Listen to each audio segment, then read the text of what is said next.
ito yung setup natin yung scanner. So ito yung scanner natin. So wala tayong tablet ngayon. So turo ko na lang sa inyo kung paano ito connect. So first, yung gawin natin, scan mo natin factory receipt para mag-reset siya. Factory receipt. So ito yung manual natin. So pang setup lang ito siya. Huwag niyong scan kung wala kayong i-setup. So i-setup natin. Scan mo lang yung factory reset. Next is pairing. Kung gusto nyo i-connect sa Bluetooth pairing yung scan nyo.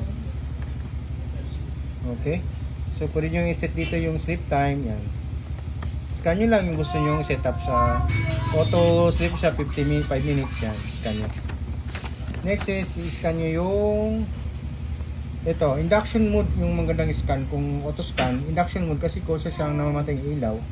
Kung continuous naman, dire-diretso yung ilaw. I-scan nyo to, pagkatapos mo connect sa Bluetooth, i-scan nyo to, ito yung induction mode. Yan, pwede nyo nang gamitin yung scanner. Thank you.